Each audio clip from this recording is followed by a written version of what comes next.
Hello আসসালামু আলাইকুম, কেমন আছো? সবাই ভালো আছো? আমিও ভালো আছি। আবার এসে গেছি একটা নিউ ভিডিও নিয়ে রিয়াকশান দিতে। তো রিয়াকশান হতে যাচ্ছে মাওলানা আমির আহমেদের ভিডিওতে, ঠিক আছে? তো ভিডিওটা খুব সুন্দর এবং ভালো লেগেছে আমাকেও, আশা করি তোমাদেরকেও ভালো লাগবে। তো গাইস ওয়াইটা শুনবে, সবাইকে অবশ্যই ভালো লাগবে, কলিজা ঠান্ডা করা, অবশ্যই মতামতটা জানিয়ে যাবে। তো গাইস, তো এরকম ভিডিও যদি চাই তো অবশ্যই কমেন্টে জানাবে। চলো ভিডিওটা শুরু করা যাক। মুসলমান ঘরে ছেলে মেয়েরা বারা তরুণেরা এ নবী পাকে প্রেমিকেরা আজকে দুনিয়ার জমিনে এক শ্রেণীর মানুষ আমার নবীকে মরা বলে পচা বলতে বলতে তারা এটাও বলা শুরু করে দিয়েছে আমার নবী নাকি মাটির তৈরি ছিল, এজন্যে নবীর জবাতে গন্ধ বাইর হতো। কি বলছে? নবী মাটির, এজন্য নবীর গাল থেকে গন্ধ বাইর হয়। নাউজুবিল্লাহ বলবেন না? কিছুদিন আগে শুনছিলাম বাংলাদেশের কোন একজন বক্তাই ফোনে শুনছিলাম, দেখছিলাম যে কোন এক বক্তা ওয়াজ করতে করতে বলছে যে নবীর জবান থেকে নাকি গন্ধ বাইর হতো। কেন? নবী মাটি। আমার নবীর পিসাব মুবারকেও আল্লাহ খুশবু দিয়েছে। জোরে বলুন সুবহানাল্লাহ। কি করে বলে যে আমার নবীর জবান থেকে নাকি খুশবু বাইর হয়? আরে আমার নবী থুতু মুবারক যে জায়গায় দিয়েছে ওই জায়গা থেকে রোগকে আল্লাহ শেফা করে দিয়েছে। জোরে বলুন সুবহানাল্লাহ। আর এরা আমার মতোই আলেম, মাওলানা, মুফতি, দাবিদার এই রকম স্টেজে বসে বসেই বলছে নবী নাকি মরে গেছে, নবী নাকি পচে গেছে, নবী নাকি সাফাত করতে পারবে না। বলতে বলতে সর্বশেষ বলেই দিয়েছে যে নবীর জবান থেকে নাকি গন্ধ বাইর হয়। মুসলমান ঘরে ছেলে মেয়েরা বারা তরুণেরা এ নবী পাকে প্রেমিকেরা আল্লাহ নবীর জবাতে গন্ধ বাইর হতো, এটা তো অনেক দূরের কথা। নবীকে আল্লাহ কি নিয়ামত করেছে। আছেন আল্লাহর একজন ওলির কথা বলে দিয়ে যায়। আল্লাহর একজন ওলি যখনই জবাতে কথা বলতেন আল্লাহ তার জবাতে খুশবু বাইর করে দিত। হুজুর আমার যখনই কথা বলতেন হুজুরের জবাতে খুশবু বার হতো। এ যুবকেরা, হুজুরের মুরিদের এক তারিখে হুজুরকে জিজ্ঞাসা করতে লাগলেন, হুজুর আপনি যখনই কথা বলেন আপনার জবাতে কেন এত খুশবু বাইর হয়? আপনি যখনই কথা বলেন আপনার জবাতে কেন সুগন্ধি বাহির হয়? হুজুর আমার তাদেরকে বলতে চাই না, বাবার এটা বলা যাবে না। কেন? এটা কোনো পার্সোনাল ব্যাপার, এটা হলো একটা গোপনীয় ব্যাপার। হুজুরকে তারা বারবার জিজ্ঞাসা করে, প্রতিদিন হুজুরকে জিজ্ঞাসা করে। হুজুর আমার প্রতিদিন এড়িয়ে যায়, তাদেরকে এই কারণটা জানাই না। এক তারিখে তারা জোর করে ধরেছে, হুজুর আজকে বলতেই হবে কেন আপনার গাল থেকে খুশবু বাইর হয়, কেন আপনার গাল থেকে এত সুগন্ধি বাইর হয়। হুজুর আমার তাদেরকে বলবে না। মুরিদেরা হুজুরকে জোর করে ধরেছে, হুজুর আজকে আমাদেরকে শোনাতে হবে। আল্লাহর ওলি তখন বলতে লাগলেন, বাবারা শুনে রেখে দাও, এটা অন্য কোনো কারণ নয়। আমি এক তারিখে রাতের বেলাতে ঘুমিয়েছিলাম, হঠাৎ করে দেখতে পেলাম আমার ঘরটা আলোয় আলোকিত হয়ে গেছে। যখনই আমার ঘর আলোকিত হয়ে গেছে আমার ঘুমটা ভেঙে গেছে।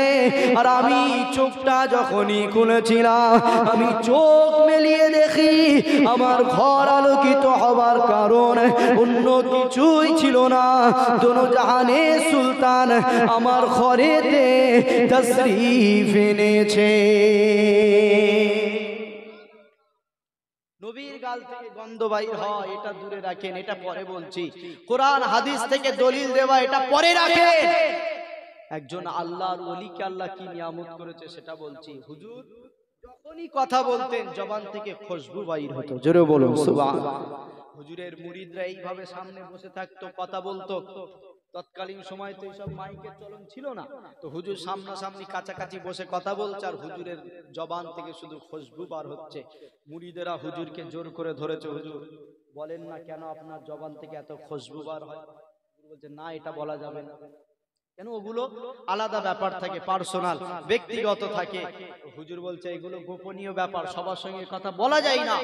মুরিদরাও ছাড়ে না, হুজুর বলতেই হবে, আজকে আমাদেরকে বলতেই হবে। যখন জোর করে ধরেছে হুজুর বলতে, তবে শোনো, 1 তারিখে আমি রাতের বেলা ঘুমিয়ে আছি, হঠাৎ করে দেখলাম আমার ঘরটা আলোয় আলোকিত হয়ে গেছে। এই আলোকিত হওয়ার কারণ অন্য কিছুই নয়, দোনোজাহানের সুলতান আমার ঘরে তাশরীফ এনেছে। জোরে বলো। আল্লাহ নবী আমার ঘরেতে হাজির হলে সঙ্গে সঙ্গে আমি উঠে আমার নবীকে সালাম দিলাম। নবী আমার বলল, যাও উজু করে আসো। উজু করে আসলাম। এবারে নবী বলছে একটু কোরআন তেলাওয়াত। আমি সঙ্গে সঙ্গে কোরআনটাকে নিয়ে তেলাওয়াত করা শুরু করে দিলাম। নবী আমাকে কোরআন তেলাওয়াত করতে বলেছে, আর আমি কোরআন তেলাওয়াত শুরু করে দিয়েছি। বেশ কিছুক্ষণ হয়ে যাওয়ার পরে নবী বলছে, এবারে থামো, তোমার উপরে তোমার কোরআন তেলাওয়াত শুনে আমি নবী খুশি হয়ে গেছি। জোরে বলুন সুবহানাল্লাহ।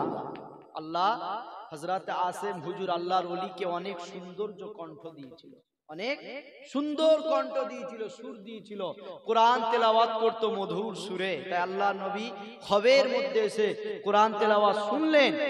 শোনার পরে হুজুর আমার বলছে, তোমার উপরে খুশি হয়ে গেছি, তোমার গালটা এবার হা করো। আল্লাহর ওলি কাদেরকে বলছে?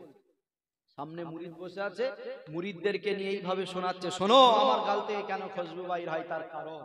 নবী এবারে আমাকে বলল, তোমার উপরে খুশি হয়ে গেছি, গালটা হা করো। আমি গালটাকে হা করলাম। আমার নবী নিজের জবান থেকে লালা মুবারক, থুতু মুবারক নিয়ে আমার গালেতে দিয়ে দিয়েছে। জোরে বলো।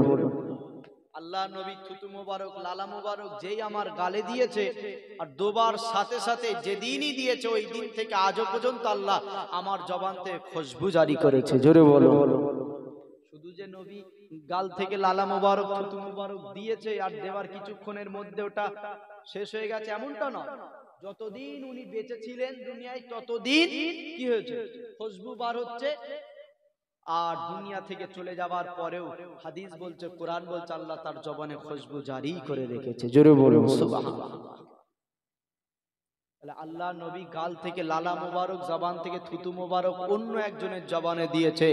তার জবান থেকে যদি আল্লাহ মরণ পর্যন্ত খুশবু জারি করে দেয়, আর আমার নবীর গাল থেকে গন্ধ বার হয়, যদি কেউ বলে বক্তা সত্য বললো না মিথ্যা বললো, জোরে বলেন না, এ ওয়াজ শোনা যাবে? ওয়াজ শোনা যাবে? কিন্তু আজকে আমরা কি করছি? ইউটিউব, ফেসবুকে এত আজকে এই জায়গাগুলো ফাঁকা কেন থাকে? এই রকম মজলিসগুলো কেন থাকে? ইউটিউব, ফেসবুকে ভিডিও আমরা দেখি, কেন এত কষ্ট করে ওই জায়গায় গিয়ে বসবো? কেন অত কষ্ট করে 2 ঘন্টা ওই জায়গায় গিয়ে বসবো? ফোনে দেখে নেব, এই হচ্ছে তো। আর ফোনে যখনই দেখছে, এক দল বলছে নবী মরা, এক দল বলছে নবী জিন্দা, এক দল বলছে নবী শাফাত করতে পারবে, একজন বলছে নবী শাফাত করতে পারবে না। ফোনই বলছে নবী নূর, নবী মাটি। এবার আপনি কোনটা নেবেন? সবাই তো আর হাদিস পড়ে না, সবাই তো কোরআন পড়ে না, সবাই তো মাদ্রাসায় যায়নি। আমাদের ঘরের ছেলেরাও ফোনে ওয়াজ শোনে না, শোনে না, শোনে। কোনটা নেবে? ভালো জিনিস আগে মাথায় ঢোকে না খারাপ জিনিস?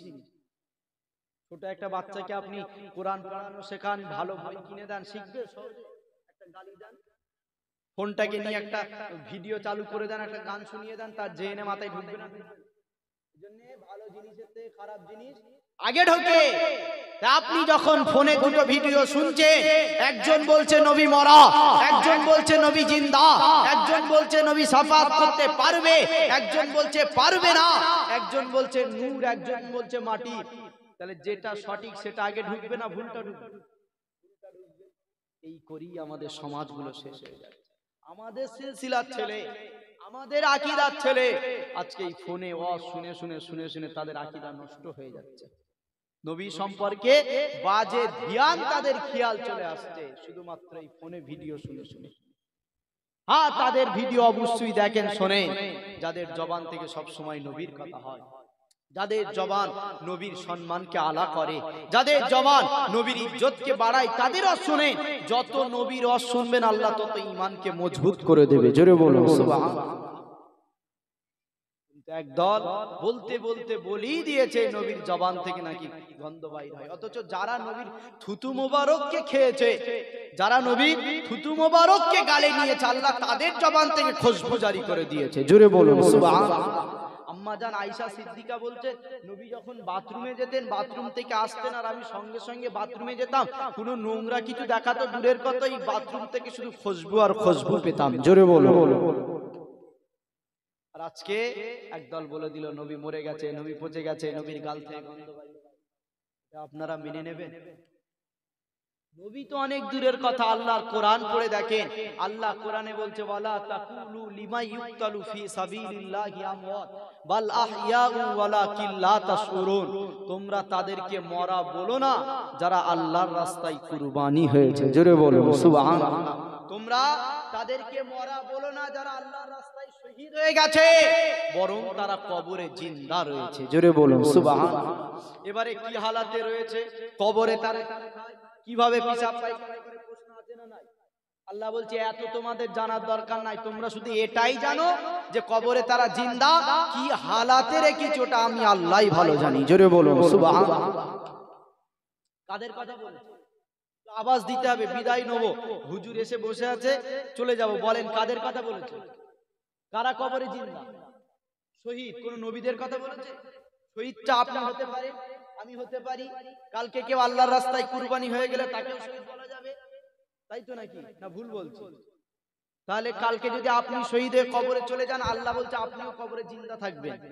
আর নবী মরে গেছে? আল্লাহর কোরআন, দুনিয়ার কোন কিতাব থেকে বলছি না, কোন ওলির কিতাব নয়, কোন হাদিস নয়, ডাইরেক্ট কোরআন বলছি, যে কোরআন শুরু করার আগে আল্লাহই ঘোষণা করেছে যালিকাল কিতাবুল লা রাইবা ফি। ভুল তো অনেক দূরের কথা, এই কোরআনের সন্দেহ বলে কিছু নাই। জোরে বলো। সেই কোরআন বলছে ওয়ালা তাকুলু লিমা ইউক্তালু ফি সাবিলিল্লাহি আমওয়াত। যারা আল্লাহর রাস্তায় নিজের জানকে কুরবান করেছে, যারা আল্লাহর রাস্তায় শহীদ হয়ে গেছে, তারাই কবরে জিন্দা। হাদিস বলছে তারা কবরে জিন্দা, কোরআন বলছে তারা কবরে জিন্দা, আল্লাহর ওলিরা বলছে তারা কবরে জিন্দা। একজন মুমিন, একজন ঈমানদার, হাদিসের কিতাবের মধ্যে পাওয়া যায়, আল্লাহ যারা কোরআন সিনায় নিয়ে যাদেরকে কবরস্থ করা হয়, দাফন করা হয়, আল্লাহ মাটিকে হুকুম করে, মাটি তুই ওই যারা কোরআন নিয়ে কবরে চলে গেছে ওনাদের শরীরগুলোকে ভক্ষণ করবি না। আল্লাহ মাটিকে হুকুম করছে। আর মাটি কি উত্তর দিচ্ছে জানেন? মাটি আল্লাহকে বলছে আল্লাহ কি করে ওই বান্দার শরীরকে আমি মাটি ভক্ষণ করব যার শরীরে আপনার কোরআন রয়েছে। জোরে বলো সুবহানাল্লাহ। তাহলে আমার বুকে যদি কোরআন থাকে, আমার সিনায় যদি কোরআন থাকে, আমার সিনা কবরের মাটি খেতে পারবে? পারবে না। মাটি নিজেই সাক্ষ্য দিচ্ছে। তাহলে আমি যদি একজন সাধারণ হাফেজ, একজন মাওলানা, আমি একজন মুমিন হয়ে কবরে জিন্দা থাকি আর নবী মরে গেছে, ডাইরেক্ট কোরআন থেকে বলছি যারাই আল্লাহর রাস্তায় কুরবানি হয়ে গেছে তারাই কবরে জিন্দা। তারাই কবরে জিন্দা। কারা? যখন আল্লাহ ঘোষণা করে দেবে জাহান্নামীরা জাহান্নামে চলে যাও, জান্নাতীরা জান্নাতে চলে যাও, এবার আল্লাহ জান্নাতীদেরকে বলবে তোমরা কি আর দুনিয়ায় যেতে চাও? কেউ বলবে যারা জান্নাত পেয়ে যাবে তারা আর বলবে জান্নাত দুনিয়ায় যাব? কখনোই না। কেন? যা দুনিয়ায় নেই তার থেকে হাজার হাজার গুণ বেশি জান্নাতে পেয়ে যাবে। কিসের জন্য আমরা দুনিয়ায় আবার আসবো?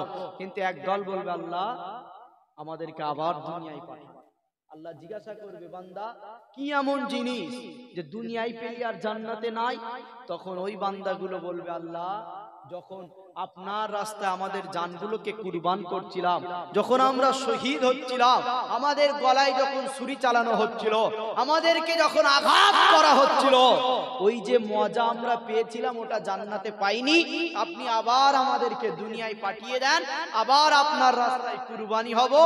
আর যখনই তারা আমাদের উপরে অত্যাচার করবে, আমাদের গলায় অস্ত্র চালাবে, ওই দুনিয়ায় গিয়ে ওই শহীদের মজাটা আমরা পেয়ে যাব। জোরে বলুন সুবহানাল্লাহ। কবরে জিন্দা না মরা? তো আওয়াজ দিতে হবে, জিন্দা না মরা? জিন্দা। তাহলে শহীদ কালকে আপনি হতে পারেন না?